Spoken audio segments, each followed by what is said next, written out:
नमस्कार मित्रांनो, स्वागत आहे तुम्हा सर्वांचं पुन्हा एकदा आपल्या नाद भरतीचा या आपला एज्युकेशनल यूट्यूब चॅनलवरती. मित्रांनो बघा, आपण आज सांगली जिल्हा मध्यवर्ती सहकारी बँक पदभरती 2026 अर्थात मित्रांनो बघा जी की आपली सांगलीची DCC बँक पदभरती 2026 साठी आपण आज संभाव्य प्रश्नपत्रिका 1 या ठिकाणी पाहणार आहोत. मित्रांनो, या आपल्या आधीच्या व्हिडिओच्या मार्फत जवळपास आपण बँकिंग या विषयाचे जे की 40 प्रश्नसंच मित्रांनो कव्हर करणार आहोत. म्हणून मित्रांनो बघा, आपला आजचा जो काही हा संपूर्ण मित्रांनो व्हिडिओ लेक्चर असणार आहे, शेवटपर्यंत अवश्य अभ्यासून घ्या. आणि मित्रांनो, महत्त्वाचं म्हणजे जर नवीन असाल मित्रांनो, रोज याच प्रकारचे बघा रोज बघायचे व्हिडिओ पाहण्यासाठी आपल्या चॅनल तुम्ही आताच सबस्क्राईब मित्रांनो नक्कीच करून घ्या. ओके, आता प्रश्न पहिला.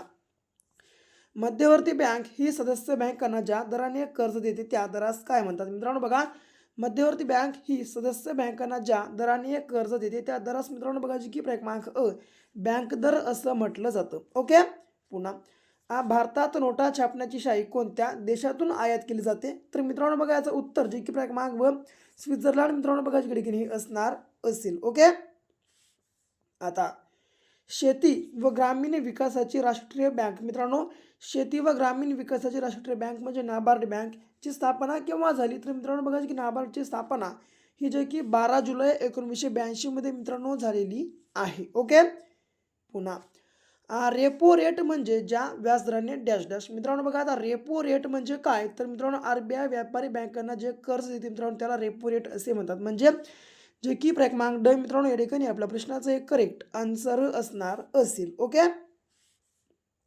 आता वांछू समिती. मित्रांनो, वांछू समिती कशाशी संबंधित आहे? तर बघा जी की प्रत्यक्ष कराशी संबंधित आहे. पुन्हा भारतीय निर्यात आयात बँकेची स्थापना कधी झाली? मित्रांनो बघा, भारतीय निर्यात आणि आयात बँकेची स्थापना ही बघा जी की 1 जानेवारी 1982 रोजी मित्रांनो झालेली आहे. ओके, आपल्या प्रश्नाचं उत्तर जे की क्रमांक ब या ठिकाणी हे असणार असेल. पुन्हा आता मित्रांनो बघा, महत्त्वाची गोष्ट सांगतो एक तुम्हाला. आता सांगली जिल्हा DCC परीक्षा. मित्रांनो बघा, सांगली जिल्हा DCC बँकेची मित्रांनो परीक्षा पहिल्याच प्रयत्नात पास करण्यासाठी आपला 5000 प्लस अशा PYQ प्रश्नांचा मित्रांनो महाटोकळा लगेच खरेदी करा. लगेच खरेदी करण्यासाठी 7414 या क्रमांकावर फक्त 150 रुपये पे करून मित्रांनो तुम्ही या नंबरच्या व्हॉट्सअपवर बघा हे स्क्रीनशॉट शेअर करा. हे स्क्रीनशॉट शेअर केल्या अवघ्या 1 मिनिटाच्या आत मित्रांनो आम्ही हा जो आपला महाठोकळा असणार आहे बघा की मित्रांनो तुम्हाला तुमच्या व्हॉट्सअपवर अवेलेबल करून देणार आहोत. म्हणून वेळ लावू नका, लगेच आपला महाठोकळा खरेदी करून घ्या. मित्रांनो, जर विचार केला तर परीक्षेच्या दृष्टीने खूप मित्रांनो बघा की कमी आपल्याकडे या ठिकाणी कालावधी उरलेला आहे. आणि मित्रांनो, महत्त्वाचं म्हणजे काय, जर समजा तुम्हाला कमीत कमी वेळेत जर जास्तीत जास्त ठिकाणी अभ्यास करायचा असेल तर मित्रांनो त्यासाठी आपला हा जो मित्रांनो महाठोकळा असणार आहे, जे की मित्रांनो एक अत्यंत बघा उपयुक्त असं बघा जे की तुमच्यासाठी मित्रांनो साधन ठरणार आहे. म्हणून वेळ लावू नका, कारण सध्याच्या घडीचा विचार केला मित्रांनो तर बघा जी की 150 रुपये किंमत ही काहीही नाही. म्हणून लगेच इकडं तिकडं खर्च करण्यापेक्षा मित्रांनो 150 रुपये नंबरवर पे करा आणि मित्रांनो नंबरच्या व्हॉट्सअपवर स्क्रीनशॉट शेअर करा. ओके, पुढे बघा आता. देशातील पहिले डिजिटल बँकिंग राज्य कोणते बनले आहे? मित्रांनो बघा, आपल्या देशातलं पहिलं डिजिटल बँकिंग राज्य हे मित्रांनो बघा जी की क्रमांकाचं केरळ हे बनलेलं आहे. आणि मित्रांनो समजा केरळची तुम्हाला विचारलं राजधानी, तर केरळ मित्रांनो बघा जी की या राज्याची राजधानी मित्रांनो तिरुवनंतपुरम ही मित्रांनो असणार असेल. ओके, पुन्हा कर्नाटकची मित्रांनो बंगळुरू आहे, तमिळनाडूची चेन्नई आहे आणि महाराष्ट्राची मित्रांनो मुंबई. ओके, याच्यासोबत खालीलपैकी कोणता कर केंद्र शासनाकडून योजना नाही तर योजला जातो, वसूल केला जातो, पण त्याच्या उत्पन्नातील वाटा राज्यांनाही दिला जातो? तर मित्रांनो बघा जी की याचं उत्तर जे की क्रमांक ड मित्रांनो प्राप्ती कर या ठिकाणी हे आपल्या प्रश्नाचं करेक्ट आन्सर होणार असेल. आता मित्रांनो बघा, मोस्ट IMP प्रश्नसंच हे आहेत, म्हणून वेळ लावू नका, लगेच वही पेन घ्या, हे संपूर्ण प्रश्नसंच नोट डाऊन करून घ्या आणि येणाऱ्या 24 ते बघा 48 तासाच्या आत आपले मित्रांनो संपूर्ण प्रश्नसंच पाठांतर मात्र नक्कीच करून घ्या. ओके, पुन्हा आता मिश्र अर्थव्यवस्था म्हणजे काय? मित्रांनो बघा, मिश्र अर्थव्यवस्था म्हणजे जे की क्रमांक सार्वजनिक व खाजगी क्षेत्रातील उद्योगांना समान वाव म्हणजे मित्रांनो बघा जी की मिश्र अर्थव्यवस्था होय. म्हणजे आपल्या प्रश्नाचं उत्तर जे की क्रमांक अ मित्रांनो ठिकाणी हे असणार असेल. पुन्हा आता रिझर्व्ह बँकेने निर्धारलेल्या थकबाकीदारांचे पीसफुल डिफॉल्टर्स व्याख्या खालीलपैकी कोणत्या शब्दात व्यक्त केली आहे? पुरेशी आर्थिक सक्षमता असूनही कर्ज परतफेडीच्या शर्तीचे पालन न करणारे थकबाकीदार. याच्यासोबत कर्ज मित्रांनो बघा, कर्ज जहा करण्यासाठी मिळवलेले मित्रांनो बघा जे की एक मिनिट, कर्ज मित्रांनो बघा जे की जहाल करण्यासाठी मिळवले त्यासाठी न वापरता भलत्याच गोष्टीवर मित्रांनो बघा जे की उधळणारे थकबाकीदार. म्हणजे मित्रांनो बघा कर्ज, सॉरी बघा जहा नाही, हां असं, कर्ज ज्या कारणासाठी मिळवले त्यासाठी न वापरता भलत्याच गोष्टीवर उधळणारे थकबाकीदार.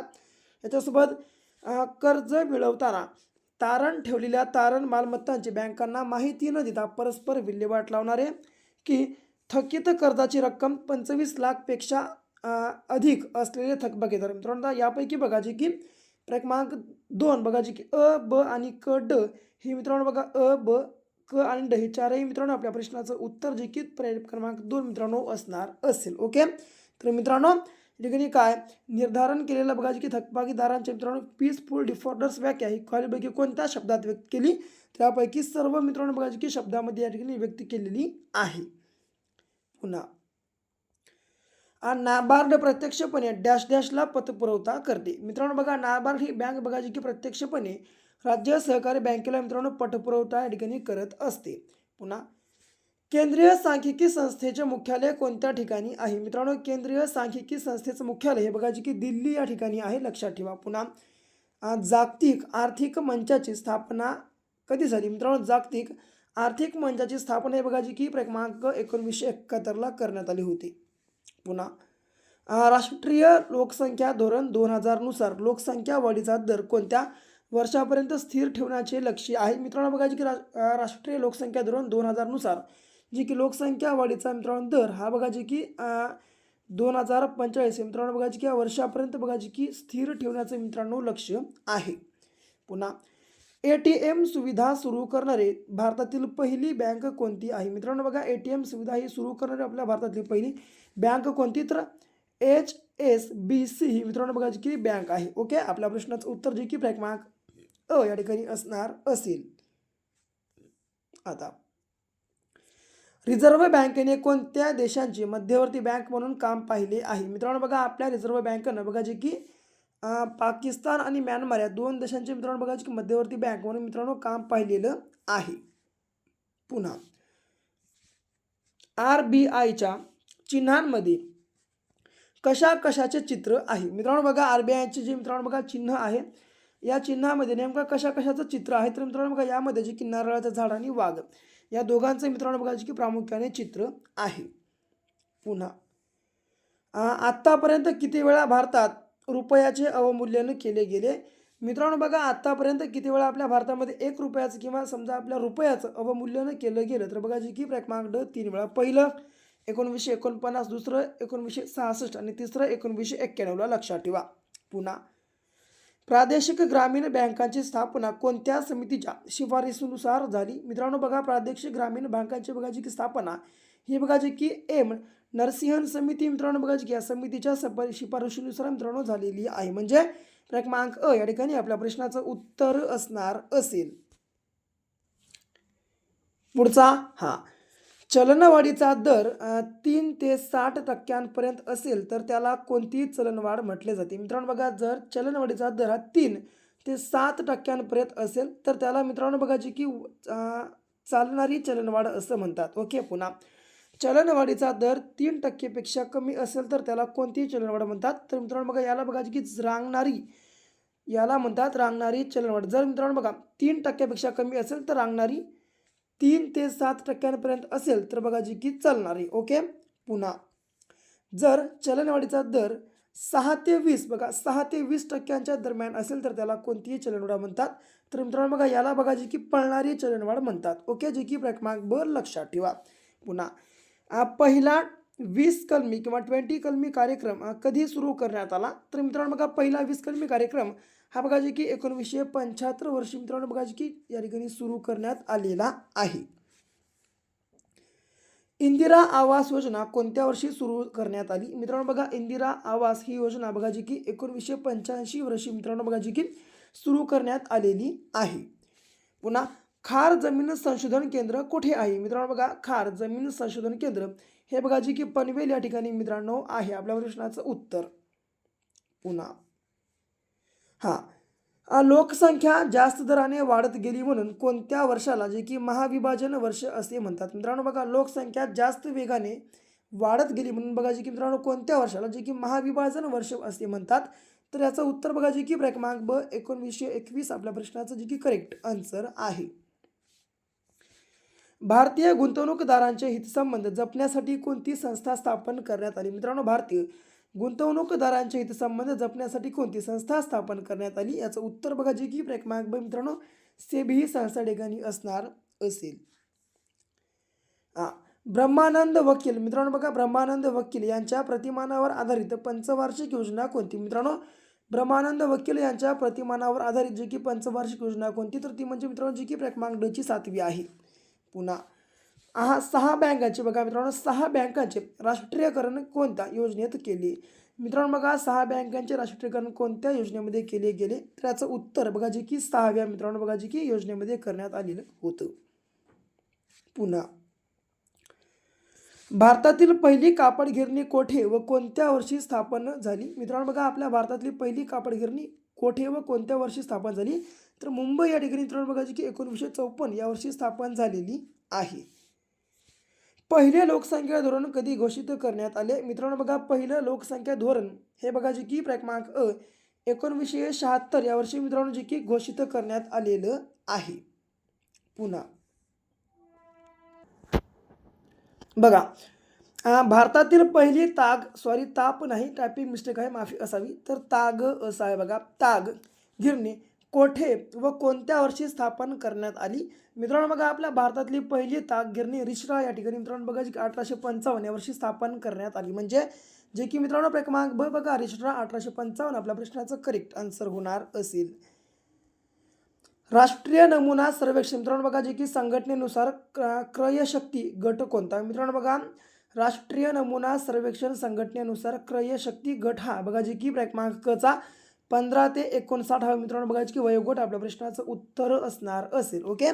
34वा मुख्य कोरडवाहू शेती संशोधन केंद्र कोठे आहे? मित्रांनो बघा, मुख्य कोरडवाहू शेती संशोधन केंद्र हे बघा जे की मित्रांनो उत्तर जे की क्रमांक ड मोहोळ सोलापूर मित्रांनो ठिकाणी असणार असेल. पुन्हा आता ICICIची मित्रांनो बघा, ICICIची स्थापना कोणत्या पंचवार्षिक योजनेत कोणत्या वर्षी करण्यात आली? तर मित्रांनो बघा, पहिल्या पंचवार्षिक योजनेमध्ये जे की 1955 मध्ये मित्रांनो बघा या बँकेची जी की स्थापना करण्यात आली होती.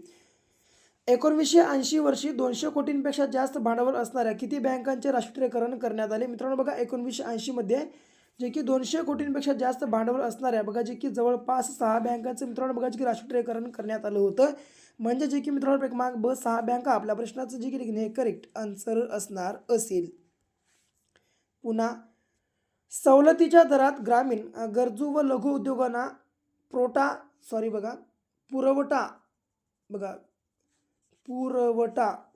असा बघा ते पुरवठा करणारी बँक कोणती? मित्रांनो बघा, लघु उद्योगांना जे की कर्ज मित्रांनो पुरवठा करणारी बँक कोणती? तर प्रादेशिक ग्रामीण बँक आपल्या प्रश्नाचं मित्रांनो जे की करेक्ट आन्सर असणार आहे. मित्रांनो तर काय, सवलतीच्या दरात ग्रामीण गरजू व लघु उद्योगांना मित्रांनो पुरवठा जे की कर्ज पुरवठा करणारी बँक कोणती? तर जे की प्रादेशिक ग्रामीण बँक आहे. ओके. पुन्हा रोजगार हमी योजनेचे नाव महात्मा गांधी रोजगार हमी योजना म्हणजेच मनरेगा असे कधी करण्यात आले? तर मित्रांनो बघा, मनरेगा असे कधी करण्यात आले? तर याचं उत्तर जे की 2009 मित्रांनो ठिकाणी असणार असेल. बघा, उदारीकरण खासगीकरण की जागतिकीकरण बघा मित्रांनो, उदारीकरण खासगीकरण व जागतिकीकरण धोरण कधी लागू झाले? मित्रांनो बघा, याचं उत्तर जे की 24 जुलै 1991 आपल्या प्रश्नाचं बघा जे हे करेक्ट आन्सर होणार असेल. शेवटचा खुली बेरोजगारी म्हणजे कोणत्या प्रकारची बेकारी होईल? मित्रांनो बघा जी की खुली बेरोजगारी म्हणजे जी की अनैच्छिक या स्वरूपाची मित्रांनो बेरोजगारी किंवा बेकारी होईल. म्हणजे आपल्या प्रश्नाचं उत्तर जे की क्रमांक ब या ठिकाणी असणार असेल. तर मित्रांनो, ही होती आपल्या आजची बघा जी की सांगली DCC बँक पदभरती 2026च्या संदर्भातली मित्रांनो टॉपची बँकिंग या विषयावरची मित्रांनो बघा जी की मोस्ट PYQ अशी प्रश्न असेल. जर तुम्हाला समजा की व्हिडिओ आवडला असेल लाईक करा. आणि मित्रांनो बघा याच प्रकारचे व्हिडिओज रोज पाहण्यासाठी बघा आपल्या तुम्ही आपल्या चॅनलला मित्रांनो ठिकाणी आत्ताच सबस्क्राईब पण नक्कीच करून घ्या. तर भेटू पुन्हा अशा एका जे की नेक्स्ट लेवलच्या नवीनशा भागासोबत. तोपर्यंत घ्या काळजी, करा अभ्यास.